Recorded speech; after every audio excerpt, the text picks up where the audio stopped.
Hi, this is Catherine Harrell. I'm here to interview a lady who's had a very interesting life, and I think you'll enjoy it. Her name is Armbruster, and I'm so glad to be the one to interview you today. We've known one another for a while, and that's made it really easy. So I would like for you to tell us some things about your life. I know you had a secretarial career and could like to talk about that. Well, please do. And let's start with that, and then we'll go on to other subjects. Okay? All right. All right. I was born in Claremore, Oklahoma, and I have two older sisters, 5 and 6 years older than me. And my father was a carpenter, my mother was a seamstress, and we had a wonderful life in a small town. We were only about 30 miles from Tulsa, Oklahoma, Okay. where I eventually, after I graduated from high school in Claremore, I went to work for city service and enjoyed the secretarial duties that I had been educated on. And then I later worked for an individual oil man there, and then I also did modeling for a magazine in Tulsa. After that, I then married a man that I had dated for a number of years, and he was from the Oklahoma Military Academy. And then after our marriage, we were sent to a town in Texas where I enjoyed also. So he was in the service at that time? He was. He was a pilot Okay. and of service, and was very well decorated and all that. And after he came back, then we began to work for the rest of our life, planning what we might like to do.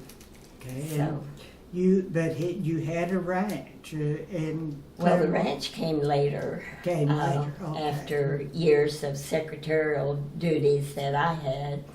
Right.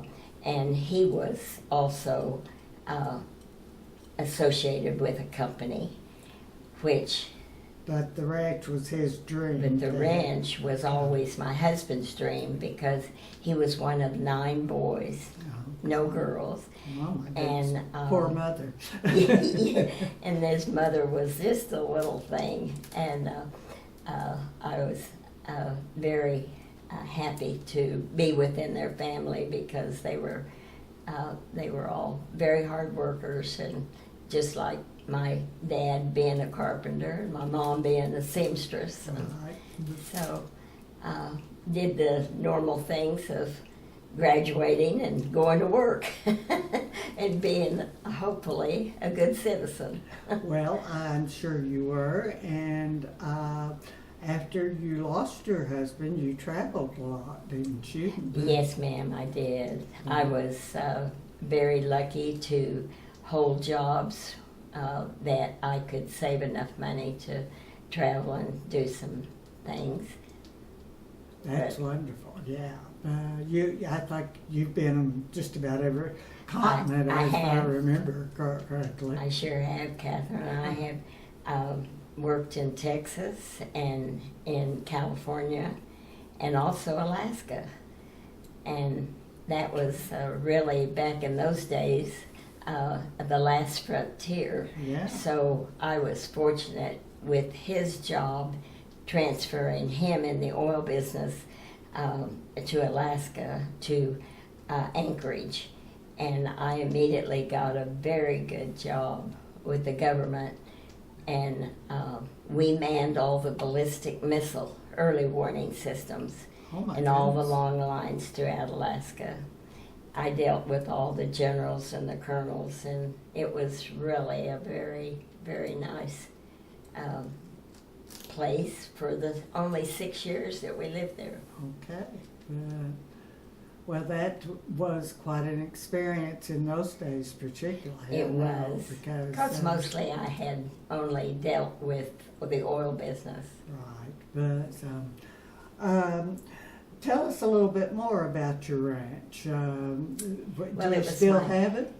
No, ma'am, we Okay. don't.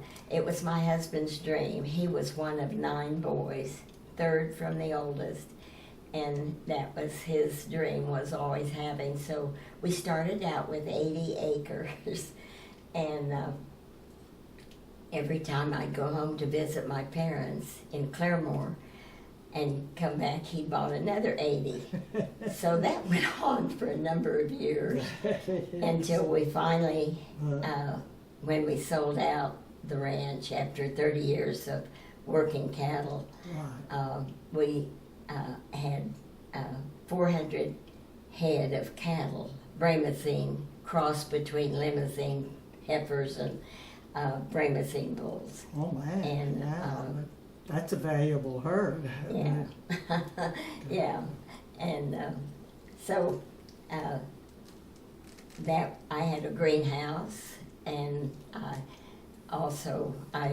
I used to when later after some of my secretarial duties, many of my friends had children who loved to. They were trying to get them to be more interested in the riding of the horses rather than dating boys. Right. So they asked me to go along with them, which I did.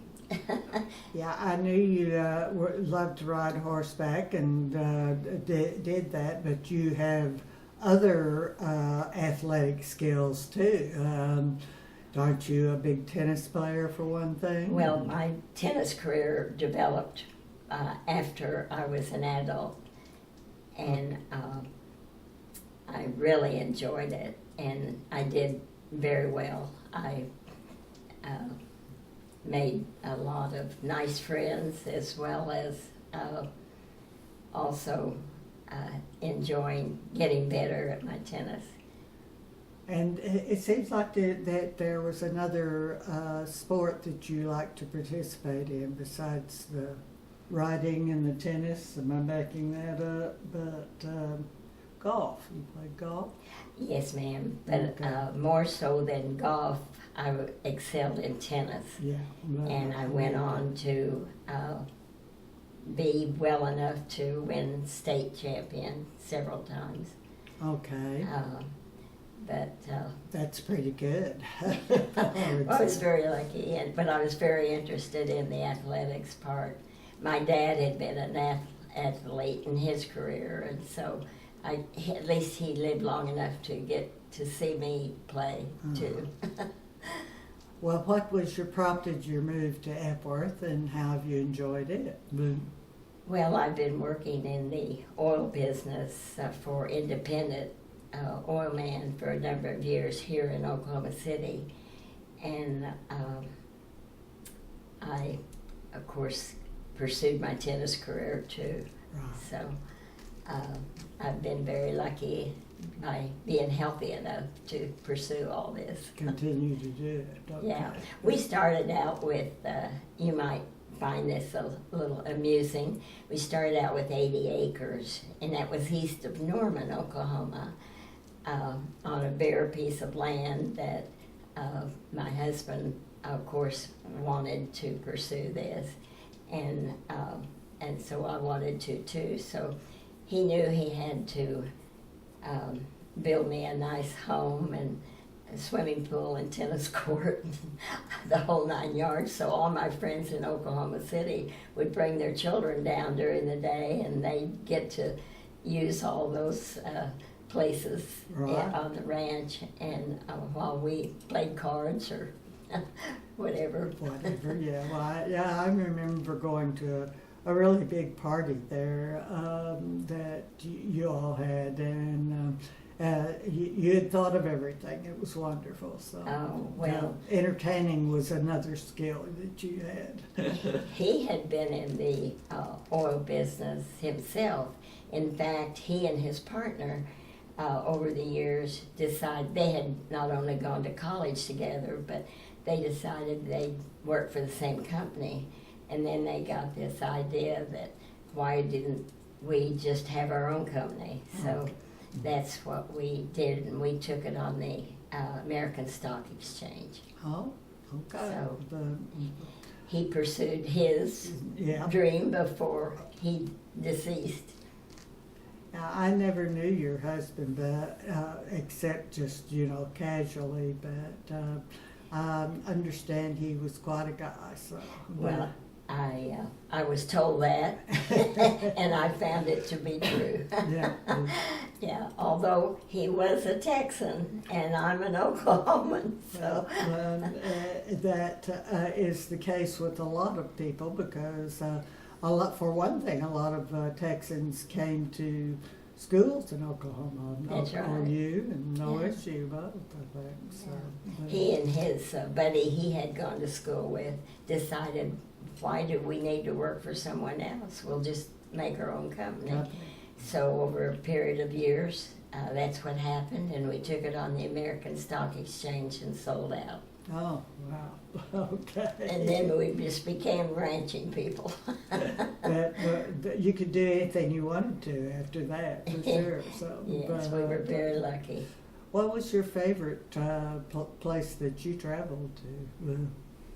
Well, I loved Alaska when I was there, and so later on, after not only my husband passed away, I took a trip to the capital of Juneau just this past year, and okay. so I've now decided that there isn't a place that I haven't traveled that I want to go. Back to, or you've done your traveling, huh? I've done my traveling. Yeah. Gets to that point. Okay. Well, it's been a joy to learn more about you, although we did know one another through Yeah. bridge and mutual friends. I would not have even presumed to ever play tennis with you, and I don't play golf anyway, but I was glad that you were here in Epworth and had the opportunity to do this interview. So, Well, thank you very much. yeah, thank you. Okay.